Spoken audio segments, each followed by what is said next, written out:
Pessoal, começa aqui o programa Biografia. Estou muito feliz, hein? Estou muito feliz com o nosso convidado de hoje no Biografias. Já vou apresentar ele, mas vou também agradecer os queridos amigos que, quando eu fiz o pedido, correram. Eu já soube, né, que jornalista sabe tudo, né? O pessoal entrega mesmo, que do lado de lá o convite foi aceito de bate-pronto. Agradecimentos a Janaína Paz, coach de carreira, ao querido Davi Fadel também, da Fadel Palestrantes, e o convidado que eu falei é o professor Gretz. Olha, beijo carinhoso, né? Saudades, professor Gretz, carinho enorme pelo senhor, escritor palestrante, considerado pelo meio empresarial um dos principais palestrantes motivacionais do Brasil. São mais de 30 anos de carreira, 5.000 palestras nacionais, internacionais, 14 livros, 5 DVDs, e por 15 vezes consecutivas, em todas as edições, ele foi indicado entre os 5 principais palestrantes mais lembrados do Brasil, no Top of Mind, que é o Oscar do RH, e é pentacampeão. Professor Gretz, fiquei sem ar aqui de falar esse currículo aí. Como é que o senhor está? Tudo bem, tranquilo? Não, eu estou bem, é uma satisfação falar com você. E eu conto sempre a minha vida em palestras, né? E contar um pouco da minha vida sempre é gostoso. E eu fico muito feliz dessa oportunidade e dou parabéns pelo seu projeto de estar sempre trazendo biografia e pelos seus livros que você fez de hoje, empresários, que eu já li todos. Aliás, professor Gretz, eu quero registrar o carinho aqui, né? Porque o senhor é um palestrante excepcional, um ser humano excepcional. Eu o presenteei realmente com alguns dos meus livros e sempre que eu o encontrava, tempos depois, o senhor trazia a leitura do livro em detalhes. Então, porque, olha, não tem coisa mais linda, o senhor é autor, o senhor sabe, do que a gente presentear, é um prazer que a gente tem presentear com o livro, né? E depois ter um feedback, né? O que dá raiva é presentear com o livro e o livro virar peso de porta. Aí a gente fica bravo, né? Mas quando a pessoa lê, né, e dá um feedback positivo ou negativo, mas que seja construtivo, é muito importante. Então, obrigado por esse carinho, professor Gretz. Agora, professor Gretz, se chamar de João Roberto, nem vi o rosto mais, né? É João Roberto Gretz. Mas... Não. A minha professora no primário me chamava de Zé Roberto. Já errava, devia ser João, é Zé. Mas o Gretz foi ficando. Trabalhei na Volkswagen, onde o Gretz era o nome, né, Volkswagen alemã, e aí ficou, e quando alguém me chama de João, eu não aqui não computa, né? É João Roberto Gretz, mas ficou Gretz. Aí eu botei o professor. Aí, por que você botou o professor? Porque eu sou professor, fui professor, mas quando eu faço uma convenção de vendas, depois nós cruzamos com os convencionais. E Gretz não é muito fácil de guardar. Agora, professor é muito fácil. E eu sempre digo que professor, Elias, é um título que ninguém tem ciúmes. Verdade. Olha, tá aí já um aprendizado do marketing que o senhor fez lá atrás, que já aplicou na sua vida e carreira e vai contar bastante sobre essa vida e carreira, sobre essa biografia. Agora, professor, tem uma frase sua que eu adoro, entre tantas, né? Não se apaixone pelos problemas. Esse é o momento ideal para a gente se apaixonar, entre aspas, pelos problemas? Não, esse é o momento de fazer uma reflexão, de rever a vida. Eu, no meu caso, que sou palestrante, aproveitei para ler um livro por semana. O próximo, o que eu estou lendo aqui é esse livro, Os Anjos Bons da Nossa Natureza, 1.200 páginas. Essa frase foi dita pelo Abraham Lincoln, quando ele estava tentando convencer os sulistas a não entrar em guerra com o Norte por motivo dos escravos. E aí esse escritor pegou essa frase do Lincoln e colocou no livro. Assim como também, me permita falar, o Por Quem os Sinos Dobram, que o Ernest Hemingway fez, mas essa frase não é dele, foi no ano de 1650, um pastor que estava de cama, ele escutava o sino bater, porque há aquele costume que o sino bate quando morre alguém. Então alguém dizia assim, morreu, e ele disse assim, nunca pergunte por quem os sinos dobram. Eles dobram por ti, porque quando alguém nasce, alguém morre, leva um pedacinho de cada um de nós. Olha que coisa linda. Então, eu aproveitei para ler, não pude fazer viagens, porque eu amo viajar, que a minha preferência. Eu conheço 56 países, né? Não coloquei como como meta, mas viajando. E eu acho que todos nós temos que aproveitar esse momento de uma reflexão para poder recomeçar e não ficar apaixonado. A tendência, mesmo antes dessa pandemia, tem pessoas que se apaixonam pelos problemas. Então, parece sabe aquele brinquedo russo, que é uma maiosca ali, que você tira, tem uma dentro, você tira, tem outra dentro, aí você tira, tem uma dentro. Quer dizer, os problemas, meu amigo, minha amiga, não vão terminar nunca. Sempre vamos ter dificuldades, vamos ter desafios. Então, nós precisamos viver cada momento e, dentro desse momento, fazer o que é de melhor. Por isso, eu admiro muito o meu colega Augusto Cury, que escreveu aquele livro Vendedor de Sonhos, e foi feito um filme. Recomendo que todos vocês assistam. E eu vou contar só o comecinho do filme. A pessoa está lá no último andar, quer suicidar, sobe uma pessoa parecendo um mendigo e começa a conversar com ele. E tentar convencê-lo a não fazer aquela loucura. E aí, esse que quer suicidar fica questionando, e no momento ele fala assim: e você, o que você é? Ele fala assim: eu sou um vendedor de sonhos. Aí o cara que queria suicidar fala assim: e o que você venderia para mim? Olha que coisa linda, Elias.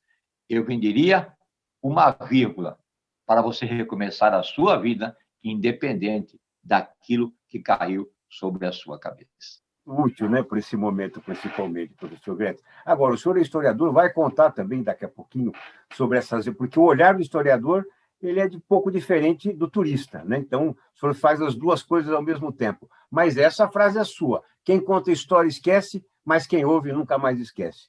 Então, conta um pouquinho da essência dessa frase. Encontrei uma senhora no aeroporto de Congonhas, no ano passado, que tinha me assistido em Caxias do Sul há 30 anos atrás. E ela ainda lembrava de histórias que eu contei. Às vezes, história que eu já nem conto mais. Mas eu aprendi, e no primário, que a professora saudosa Marília falou assim: hoje eu vou falar sobre a história do Cabral.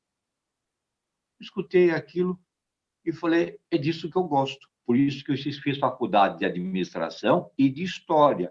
E essa história, eu estudei muito a Bíblia também, conheço, e os livros que eu leio, me ajudaram muito no meu sucesso como palestrante, porque eu começo a minha palestra com uma história, e as pessoas podem estar conversando, sabe, quando vai começar uma palestra, está naquele zum, zum, zum, eu começo com uma história, e as pessoas param, porque as histórias, realmente, quando você conta, e que tem que ser curtas e objetivas, Jesus falava com histórias, alguém perguntava, quem é o meu próximo? Jesus contava uma história, né? Então, eu uso muito isso aí, e realmente eu uso essa frase: quem conta, esquece. Por isso, aí tem um outro recado embutido, Elias. Então, temos que tomar cuidado com o que nós falamos, porque nós somos senhor do que nós não falamos, e somos escravos do que nós falamos.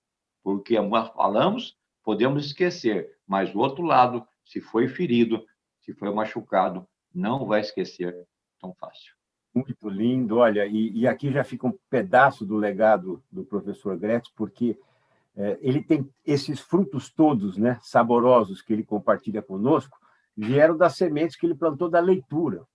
Então, todos nós vamos investir na leitura, é algo muito saboroso, é espetacular, é conhecimento, a gente nunca perde tempo investindo na leitura. E você, jovem, principalmente, né? Invista na leitura, qualifique-se cada vez mais, uma leitura diversa, variada, como o professor Gretz mesmo fala. As palestras dele são incríveis, ele fala da religião, fala do passado, fala de medieval, fala de tudo, né? Da atualidade, justamente pela capacidade, a qualidade da leitura que ele traz. Ele falou que começa a palestra contando história, mas ele não contou que quando ele entra, quando ele pisa ali na área de palestra com aquela música, o povo já fica de pé aplaudindo, já vai à loucura. Então, assim, ele é recebido, né, professor?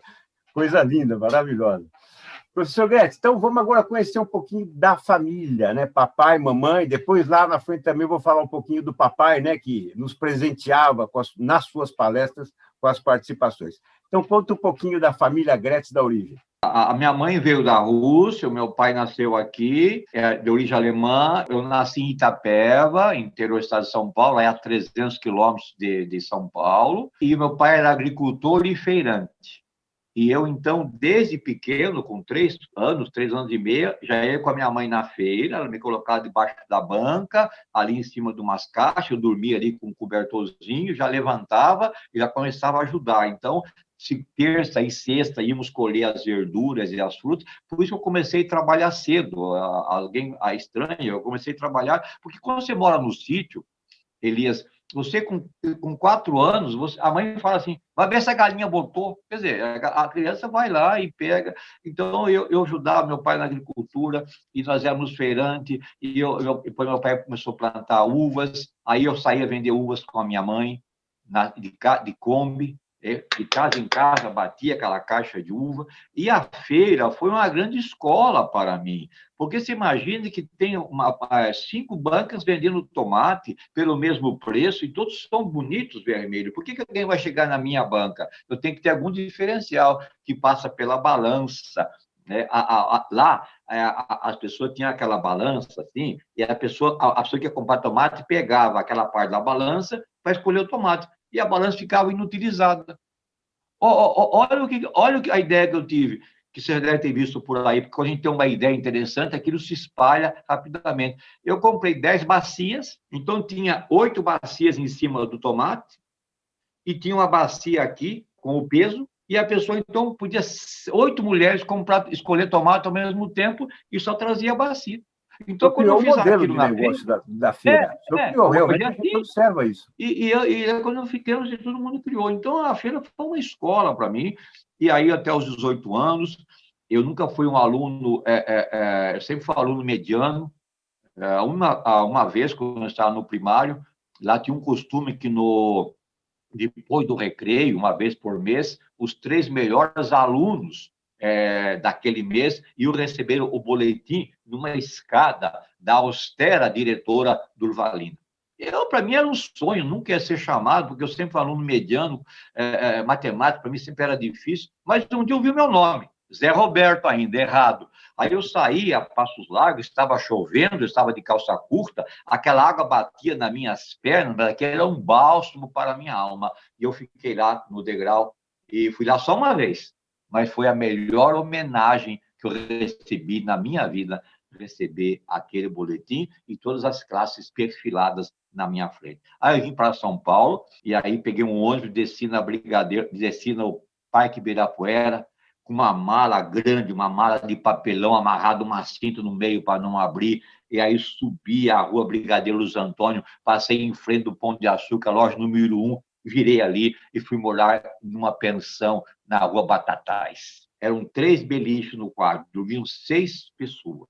E aí eu precisava me sustentar. E para me sustentar, eu vi um anúncio lá na rua Domingos de Moraes, estão precisando de um professor de história. Eu fui lá me candidatar, eu ainda estava começando no primeiro ano da faculdade. Cheguei lá, o Idiato Takeda, um japonês, me recebeu e falou assim, dá uma aula para mim. E sentou no meio, tinha 300 cadeiras, ele sentou no meio, eu falei sobre o Alexandre, falei sobre Tiro, falei das conquistas, da helenização, e ele ficou assistindo assim, paralisado. Daqui a pouco ele saiu, foi lá numa área, começou a pentear o cabelo e voltou e disse assim, quando você falava, eu viajava com você está contratado. E eu comecei, então, a dar aula para me sustentar. E aí, dentro dessas aulas que eu dava, eu conheci alguém da Volkswagen. Eu estagiei na Volkswagen, pelo curso de administração que eu fazia, e aí lá eu fui estagiário, e depois fui contratado. E na Volkswagen foi muito importante, porque eu comecei a trabalhar na área de controle de qualidade. E um dia o meu gerente percebeu que eu tinha o dom de me comunicar e pediu que eu fizesse uma palestra para 300 pessoas. O chefe dele pediu que eu fizesse para 600. E o diretor pediu que eu fizesse para toda a diretoria.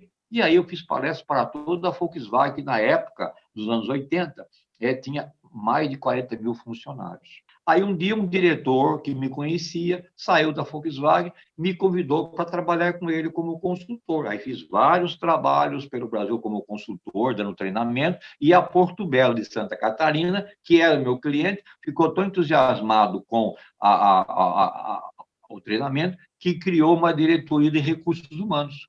E um dia perguntou assim, você tem alguém para indicar? Eu falei, eu. e me candidatei porque eu queria pegar uma prática novamente.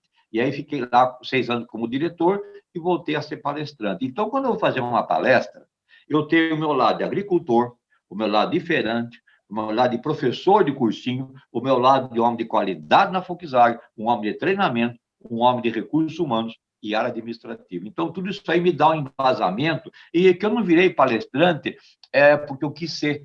As pessoas foram descobrindo esse meu dom, essa minha facilidade de falar, e eu fazia palestra com flip chart, que pouca gente sabe o que é, aquelas folhas de um cavalete. Comecei ali o meu trabalho. Então, resumidamente, esta é a minha vida. Fantástico, professor Gretz. Olha, bom, primeiro quero dizer, né, que as feiras nos criaram aí, nos ofertam, né, gênios da comunicação, como o senhor e o Tejon também, que o Tejon também, né, tem aquela história da feira que foi um marco, um divisor de águas na vida dele. E também quero dizer que o senhor trouxe outra parte muito importante, porque eu mesmo reinventei 3 vezes a minha carreira.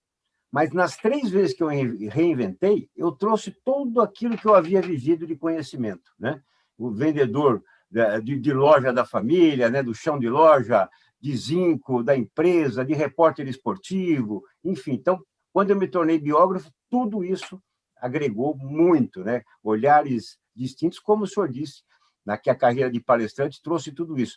E o que é importante, o senhor viveu o mundo do RH, que é um grande contratante de palestrantes, né? Isso também é muito importante, professor Gretz. Professor Gretz, a nossa querida Leila Navarro, né, esteve conosco recentemente e eu fiz essa pergunta do briefing para ela, vou repetir para o senhor.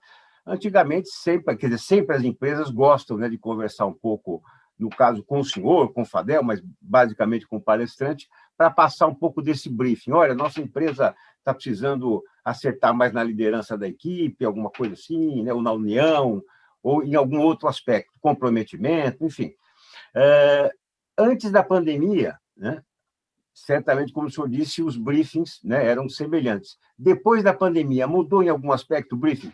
Sim, eu faço uma palestra agora na próxima quinta-feira, e o cliente, e eu sempre faço o briefing, o meu celular está sempre à disposição do cliente, e quando eu termino o briefing, eu falo, olha, esse é meu WhatsApp, se lembrou mais de alguma coisa, pode me contatar, porque eu estranho alguns colegas meus palestrantes, que dificultam o contato porque o contato é muito importante para você saber, uma palavra que a turma gosta agora, saber a dor do cliente, né, aonde que ele quer.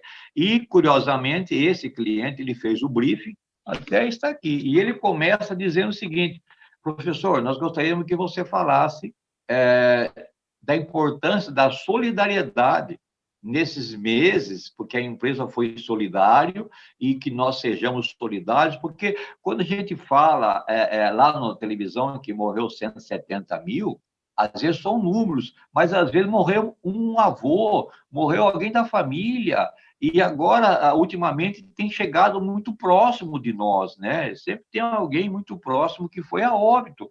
E essas pessoas não vai, assim, a pandemia esquecer com facilidade, vai ficar marcado, porque as pessoas são internadas, desculpe estar falando isso aí, mas é verdade, são internadas, ficam lá, e quando vão a óbito, sai de maneira que os parentes não têm acesso para ver a pessoa e nem pode fazer uma cerimônia com um grupo maior. Então, eles pedem sempre que eu fale sobre isso, mas de que eu passe aquela mensagem de que as coisas vão mudar. Agora já podemos falar sobre a vacina que está chegando, é muito polêmica a parte da vacina, mas hoje, escutando na rádio, está chegando, está chegando, e nós vamos sair dessa. Então, eles pedem muito que fale. E como a minha palestra chama-se A Força do Entusiasmo, eu sempre usei essa palestra como título, porque ele é um guarda-chuva. E aqui embaixo eu posso encaixar qualquer briefing encaixa debaixo dessa força do entusiasmo,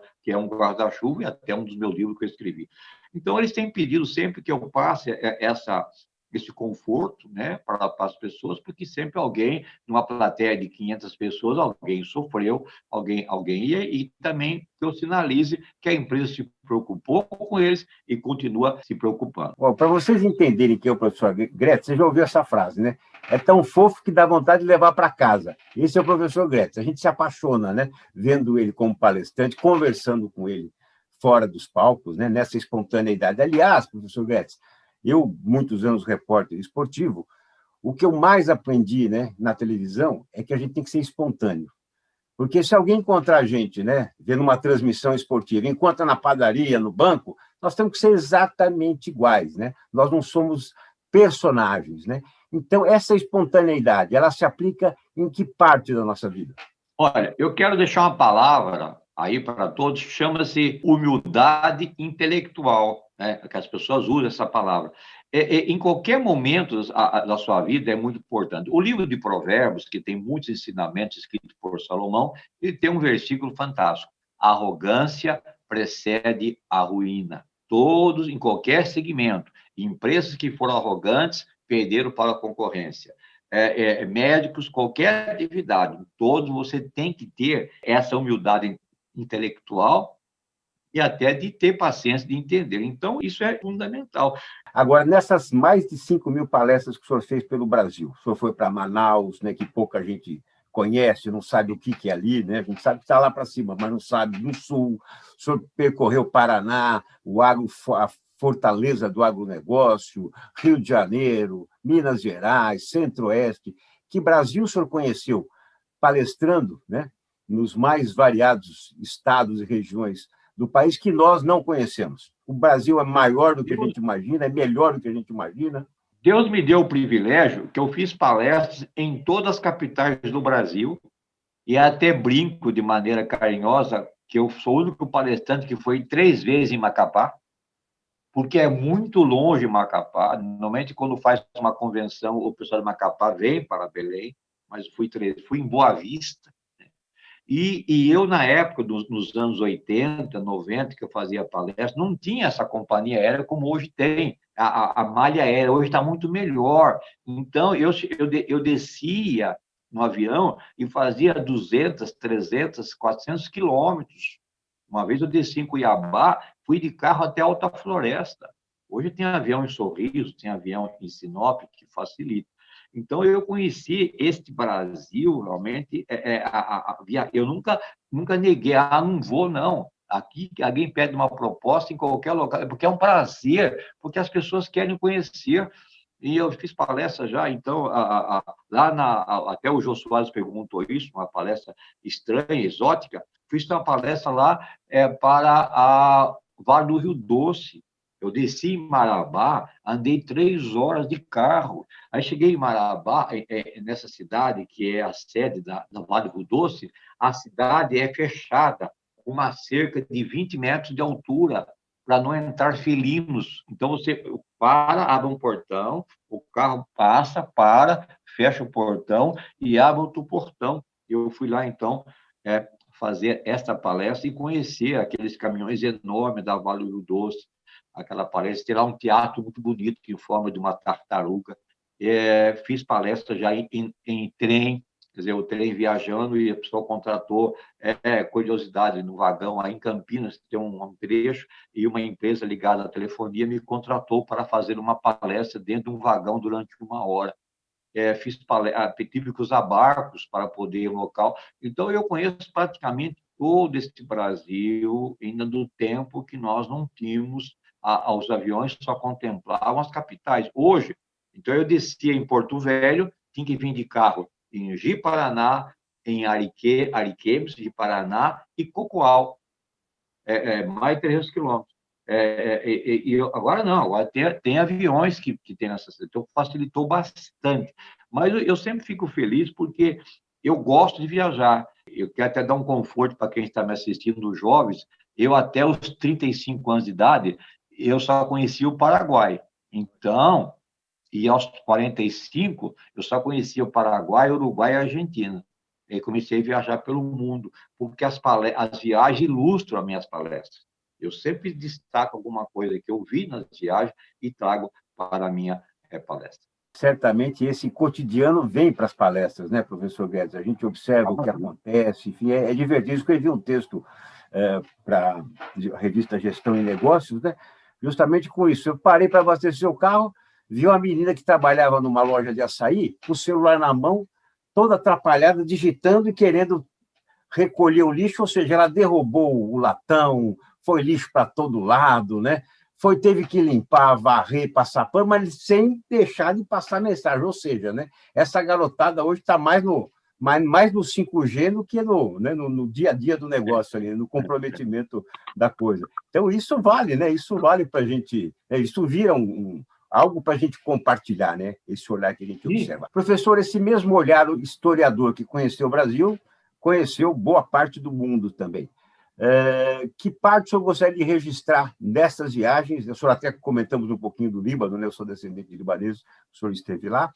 Que parte o senhor gostaria de registrar que marcou para o senhor muito nessas viagens? Eu tive o privilégio de fazer várias viagens. Eu fiz uma viagem de Toronto a Vancouver de trem, eu fiz de Moscou a Pequim de trem, e eu, como historiador, eu tinha um sonho de navegar no Rio Nilo, e que eu realizei no mesma viagem que eu fui para o Líbano. Eu vim para o Egito, subi até Luxor de avião, e dali de Luxor, um barco, durante 5 dias, subiu o Rio Nilo até a represa de Assuã. E eu, quando eu viajo, eu sempre levo um livro ligado ao momento, àquele país. Eu levei o livro da Agatha Christie, que ela escreveu Morte no Nilo. Tudo aquilo que ela falava no livro, eu estava vendo ali. E daquele livro, eu tirei uma frase: aquilo que não se compra com dinheiro, se conquista com um sorriso. Então, essa viagem pelo Nilo foi fantástica. Eu estive na Tanzânia, no Quênia, andei 1.600 quilômetros de jipe, andando por toda aquela floresta lá. E eu conheço as 5 cidades mais bonitas do mundo, segundo o pessoal do turismo, Vancouver, Canadá, Sydney, na Austrália, São Francisco, nos Estados Unidos, Cidade do Cabo, na África do Sul, e o Rio de Janeiro. E eu tive o privilégio de conhecer essas 5 cidades, como também tive o privilégio de conhecer as 7 maravilhas do mundo moderno, não do mundo antigo, do mundo moderno também. As muralhas da China, estive lá. E aí, a viagem que mais marcou, eu cheguei na China, passei na China e fui de avião até Lhasa. Lhasa é a capital do Tibete. E lá, a 4.500, vi aquele Potala, aquele templo grande onde morava o Dalai Lama. E aí, eu saí com um Jeep Toyota, subindo ao Himalaia. Subi no Himalaia a 6.000 metros e desci e entrei no Nepal. Foram 5 dias de viagem num Jeep, eu e meu filho. E aí, eu escrevi um livro chamado Superando Limites, em que eu conto essa história. Então, olha como Deus é bondoso para mim. Eu fui viajar, viajei com meu filho e ainda fiz um livro. Quando eu saí, porque eu não conseguia dormir à noite por causa da... Quando eu saí do Tibete e entrei no Nepal, o livro já estava pronto. Enfim, foram lugares maravilhosos que eu fui. Eu tive aqui outra 7 maravilhas do mundo moderno, que é Machu Picchu, né? As pirâmides escalonadas lá de Cancún. Então, Deus me privilegiou. Eu peço que Deus me dê saúde, porque realmente a única coisa que eu senti falta nessa pandemia foi a oportunidade de viajar. Teve que cancelar, mas se Deus permitir, quando voltar novamente, eu quero fazer uma viagem, já tenho até o local, eu quero fazer uma viagem pelo interior da Áustria. Coisa linda. Professor Guedes, o senhor falou dos livros, né? O senhor escreve por demanda, porque precisa falar de um tema, ou porque é tocado para falar por um tema? Não, eu escrevo esses livros porque até o primeiro livro que eu fiz foi uma insistência de um diretor do Bradesco, porque ele me contratou para a palestra em várias vezes, e ele falou, tem que fazer um livro, tem que fazer um livro. Aí ele fez uma apostila da minha palestra. Ele fez, aí eu fui, aí Deus me colocou, o professor Gustavo, na minha vida, em 95, e o professor Gustavo começou a ajudar a fazer meus livros. Então, todos os livros que eu fiz tinham uma razão. Por exemplo, o Prefeito de Jerusalém, eu queria falar de Neemias, que foi uma personagem que reconstruiu os muros de Jerusalém. Então, eu escrevi um livro. Eu queria falar muito de Moisés, o que Moisés fez, escrevi um livro, o Livro dos Líderes. Eu queria escrever um livro sobre a minha viagem para o Nepal, aí fiz o Superando Limites. Eu queria fazer um livro sobre entusiasmo, que é o tema da minha palestra, aí fiz o entusiasmo. Eu fiz um livro, curioso, o título, Mulher Não Fala Muito, Mulher Pensa Alto, né? Eu estava com 40 anos de casado e achava que eu tinha condições de falar um pouco de convivência da minha vida com a minha esposa, Beth. Agora estamos indo para 46. Ah, eu tenho um convite para você.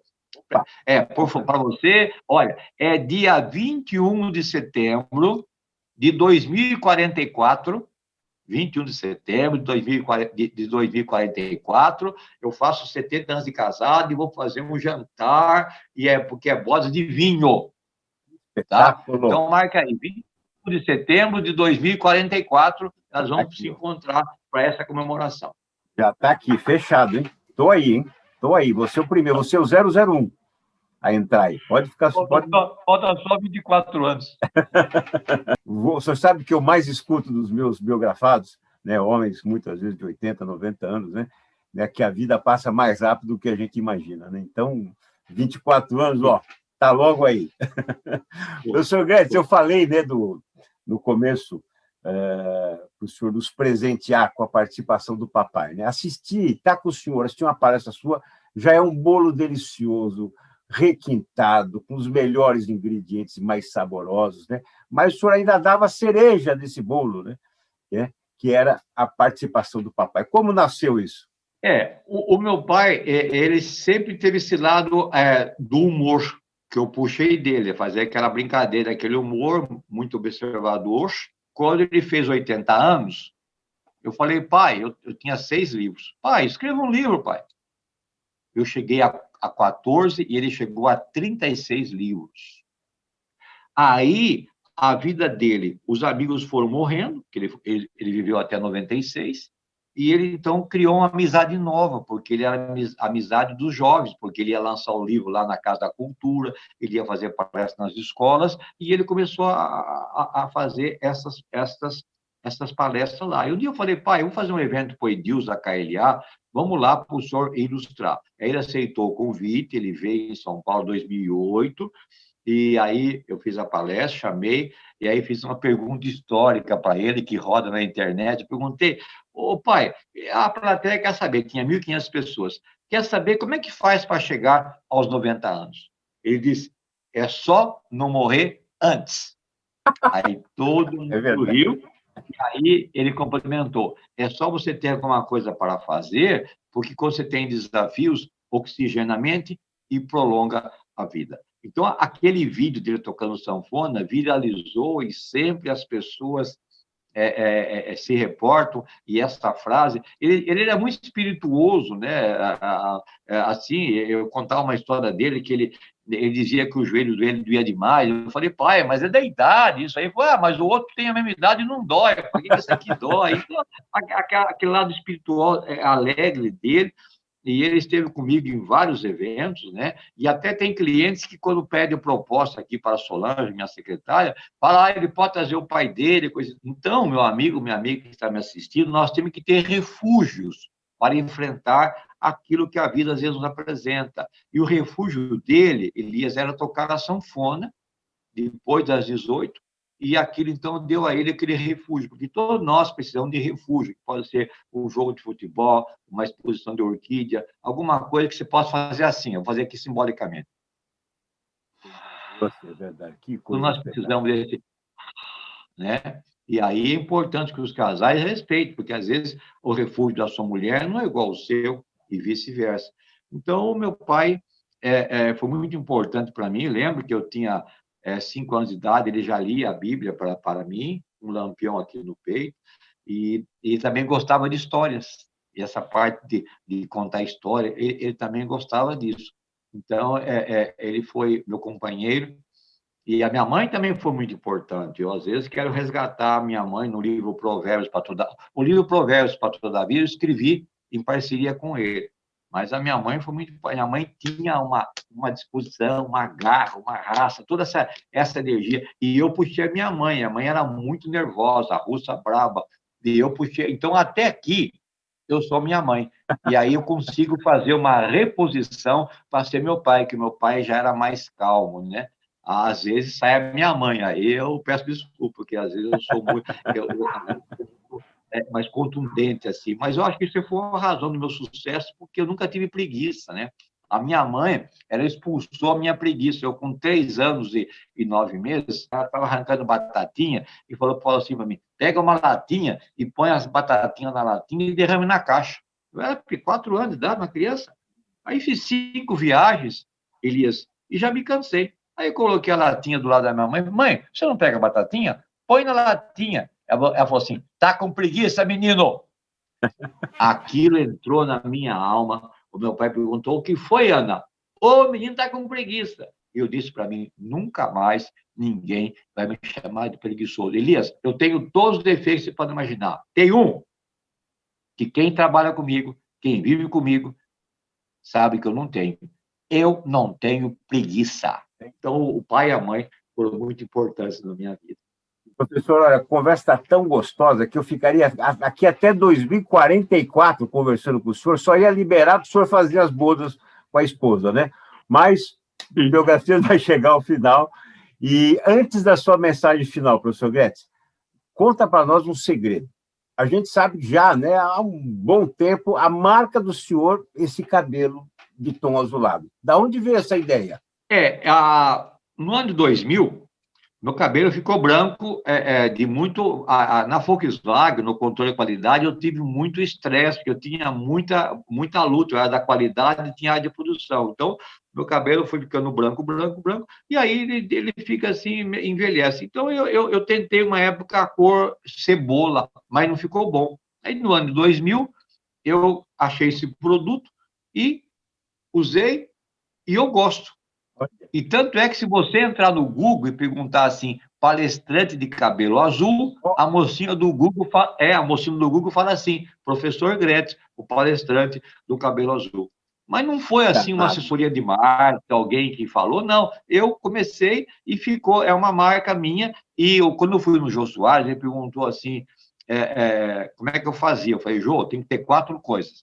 Tem que ter cabelo, tem que ficar branco, tem que ter produto, e o quarto item, Elias, tem que ter muita coragem, porque se você não tiver uma personalidade, não é fácil, porque às vezes eu chego no aeroporto, eu chego assim, está muito azul, todo mundo, eu vou parando, passando, as pessoas vão virando, né? Outro dia entrei no avião, fui o primeiro a entrar, porque eu entro na primeira, por causa da idade, por causa do cartão diamante.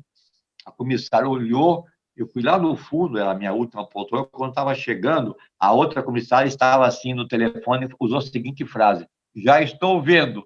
Eu sabia que aquela ligou e falou: olha quem está indo aí. Então, para mim, é uma alegria, e eu não tenho encontrado pelo mundo ninguém que tenha esse, porque tem que ter muita coragem. E ficou a minha marca, eu faço isso aí porque eu gosto. Mas, olha, difícil encontrar não só pessoas com cabelo azul, mas com as qualidades que o senhor tem. Então, além delas todas, ainda tem o cabelo azul. Professor Goetz, olha, que delícia estar com o senhor aqui, e certamente uma mensagem do senhor é obrigatória nesses tempos que nós estamos vivendo. Dizem que o ser humano vive 40 dias sem comer, 4 dias sem beber água, 4 minutos sem respirar, mas não vive nem 1 minuto sem esperança. Quero convidar todos vocês a esquecer aquela frase que vem nos anos aí, nos almanaques de farmácia, que dizia: a esperança é a última que morre. Eu diria para você: a esperança nunca morre. E como disse a personagem Olivia, doutora Olivia, no livro Olhar os Lírios do Campo, de Érico Veríssimo, a vida começa todos os dias, e que você sempre possa colocar uma vírgula na sua vida e recomeçar uma nova vida a partir de já. Muito bom. Professor Goetz, que delícia. Olha, um beijo carinhoso para o senhor, para toda a família. Fiquem com Deus. O Biografia está aqui pronto para a gente atualizar essas histórias cada vez mais. E, olha, gratidão pelo carinho, por tudo que o senhor, né, sempre, né, me retornou em coisas positivas, boas em conhecimento. Então, nós estamos aqui de braços abertos para o senhor. Obrigado, professor Goetz. Obrigado, eu estou à disposição, foi muito agradável. Eu também ficaria aqui conversando até 2044, mas espero que a gente tenha outras oportunidades para voltar a ter essa conversa tão agradável e tão amigável que nós acabamos de proporcionar. Um abraço a todos. Com certeza vamos ter. Esse, então, o professor Gretz, escritor, palestrante, considerado um dos mais admirados, respeitados e contratados palestrantes do Brasil. Ele que fez mais de 5.000 palestras em 30 anos, 14 livros publicados, mais de 15 vezes consecutivas indicado entre os 5 mais lembrados palestrantes do Brasil pelo Top of Mind e pentacampeão nesta categoria, aqui conosco no programa Biografias. Pessoal, obrigado pela sua companhia. Até o próximo programa. Obrigado, professor Gretz. E tchau, pessoal. Fiquem com Deus.